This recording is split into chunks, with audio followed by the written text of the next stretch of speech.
Hello and welcome to some more Star Citizen. Today I wanted to talk about some optimizations that are in Star Citizen Alpha 3.18, but also the importance of Vulkan integration that's coming later this year. We'll also talk a bit about other improvements that are coming to networking, animation, and lots of things that are just going to generally improve the game that are also hopefully planned for later this year. Star Citizen Alpha 3.18 adds the first true sort of implementation of the Gen 12 renderer. This is all part of the general underlying graphics and engine tech, but this iteration, this sort of implementation of the Gen 12 renderer in 3.18 will make CPUs more efficient. If you had bottleneck issues with your CPU, which a lot of players did, then you will see a quite significant increase in frame rates. Although your mileage is going to vary hugely, really I should say a not insignificant amount of frame rate increase. And even for people that weren't experiencing sort of CPU issues or bottlenecking, you should still see some minor improvements to frame rates. They are going to continue to optimize the Gen 12 renderer stuff, so you will see more sort of efficient use of resources throughout your PC, better, more efficient use of VRAM and RAM, but as Cloud Imperium make improvements there and optimizations and get it working better, they're also going to want to make everything look prettier and put more stuff on screen. So there's a lot of balance and push and pull there. As soon as they get more resources and sort of like a better frame rates, they're also pushing that barrier by going, well, actually, we could have this stuff looking prettier. 3.18 as well has seen a whole host of other optimizations with server improvements, a load of bug fixes, and even the persistent entity streaming stuff should allow for sort of more efficient use of resources and cleanup of some assets. However, also could create problems just with the amount of assets that can be piled up in areas, and it's sort of they need to dial in that tech at the moment. So expect there to be some teething issues and some performance issues with persistent entity streaming and lots of entities until they dial that in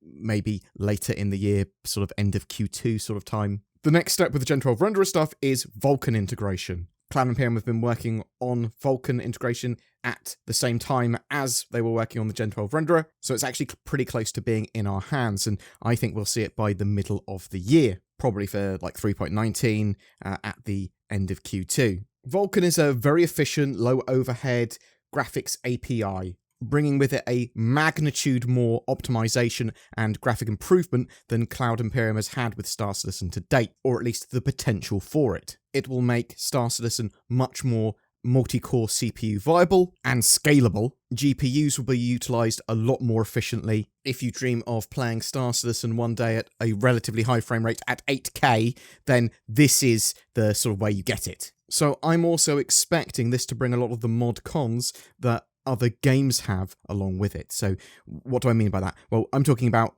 graphics options and being able to set a huge range of graphics options and then have the game so much more scalable because of that as well. Star Citizen hugely suffers at the moment by, well, there's a couple of things that you can change in the graphics options. Some of them don't actually change much at all, and lower spec PCs or even PCs that aren't particularly sort of well balanced can have issues. I still think that Star Citizen is going to be pretty RAM and VRAM sort of hungry, although I suspect it will be a lot less hungry, especially when you can scale the options. If you want to run at high sort of resolutions, you are going to need a graphics card with a lot of VRAM. But one of the things here is that mid-range PCs should no longer struggle so much with Star Citizen. It's not going to be just a silver bullet though. Once Vulkan is integrated, they will need to dial it in again, they will need to optimize it, there are going to be teething issues. Cloud Imperium might not immediately expose all of the graphics options to us, which would be annoying, but is to be expected, especially when they work out, well, actually, what do we want to expose? I'm always in the opinion that I want more. Give me loads of options. However, what's more sensible is to just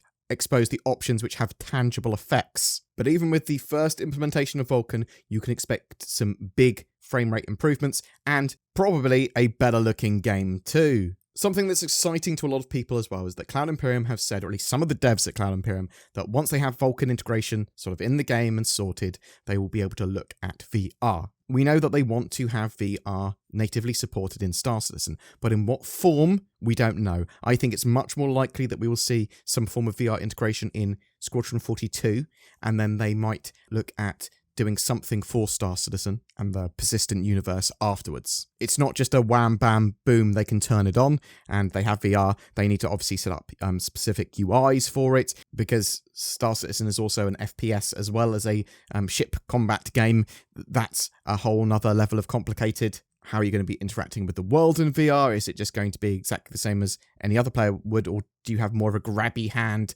sort of way of doing things? Does VR give you significant improvements over another player when you're doing some sort of FPS or ship battle, or does it make you really bad? We have had CIG devs as well say they would work on VR in their spare time if they had to get it in the game. I think that's a whole nother saga, though, we'll have to follow once Cloud Imperium have put Vulkan in. We'll start poking them and getting them to answer questions on VR. We'll just have to see how that develops. Something else I'm actually relatively excited about throughout 2023 are some of the networking improvements that we should see. So obviously we've got persistent entity streaming, and then Cloud Imperium are going to be working on the replication layer, and this is all steps towards server meshing. And yeah, as part of that, they are improving their netcode and optimizing that significantly, taking Star Citizen from a game where they have 100 players in each server to eventually having 10,000 plus players in each sort of shard mega server that's all stitched together. So in the short to mid-term, what we're going to see are better tick rates in servers, more stable 30 tick rate servers. So that should also mean that there are less desync problems, there are less AI problems, bugs where you fall through the planet or the lift doesn't turn up properly, things like that should be minimized. Problems with 30Ks and server degradation, again, should be minimized. We'll just have a better, more refined netcode as well. I am really interested to see how shots fired from one server travel to another server, though. Do you know what I mean? When you're sort of firing the railgun from an Idris, and that goes quite a long distance, well, how does that sort of server meshing affect those bullets that are traveling? Because obviously it has to hand over authority to that projectile to another server, or does it not work like that? A lot of the minutiae of how server meshing is going to work from the first implementation of static that we're getting with Alpha 4.0, where each area of space and planet and whatever is predefined as a server, then obviously that will eventually become dynamic server meshing,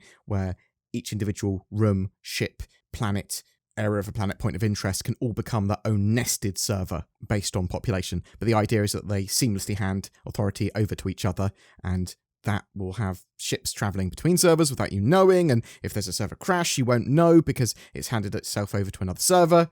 Again, something else which looks to be coming in 2023 that I'm really excited about that sort of brings a lot of this together are animation improvements. So this isn't just new animations, although some of it is going to be new animations. They're also hopefully going to be removing a lot of the animation delay, and a lot of the janky problems should also be solved. Now, that's a mixture of them sorting out sort of networking issues and getting networking stuff improved, but also ironing out some of the how the animation and prediction works. This is basically all the parts that they need to also potentially allow for the release of Theatres of War into players' hands if they pick that up again at some point. So a lot of the Theatres of War team have moved on to doing stuff for Star Marine and Arena Commander and things like the Siege of Orison. Let's hope they start talking about that again at some point. But I am much more interested in the potential of Alpha 4.0 getting into our hands at the end of this year. That's what I think that this is all working towards, having Star Citizen a much more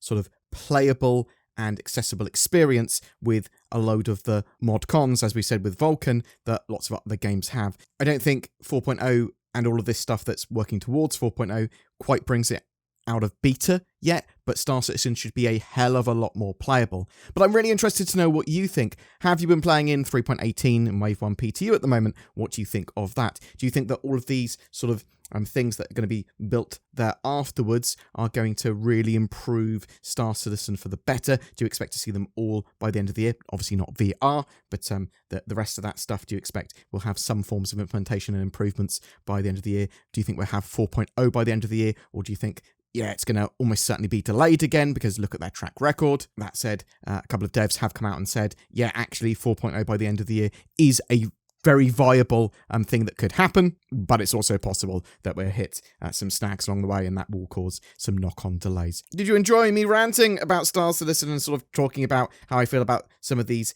elements and what I'm looking forward to? Whatever your thoughts, I'd love to hear from you in the comments below. It's a new year, time for resolutions, a brighter future. I'll make myself better each day. Or I could just stay at home and play computer games. But what if someone steals my house or bank while I'm otherwise preoccupied on the internet? NordVPN.com/BoredGamer. It's probably the best VPN deal of 2023 already. Not only does it provide security, anonymity, and accessibility on the interwebs, but I haven't heard of anyone with NordVPN having their house stolen. Thanks, NordVPN. Now no one will know what type of degenerate anime I watch. Get NordVPN, you filthy animal. You deserve it. Every month we have a ship giveaway. For January, we are giving away an Argo Raft, the reinforced advanced freight transport ship, a dedicated cargo hauler that should see some additional gameplay in 2023. This also comes with a Star Citizen game package and lifetime insurance. All you need to do to be in for a chance of winning that is comment on any of my videos made during the month. More details in the description below. If you'd like to further support the channel, then please consider becoming a YouTube member with the join button under my videos. You could even become a Patreon. There's links below to that. But liking, subscribing, commenting goes a huge way to help the channel grow. Thanks so much for watching, and I hope to see you in the verse.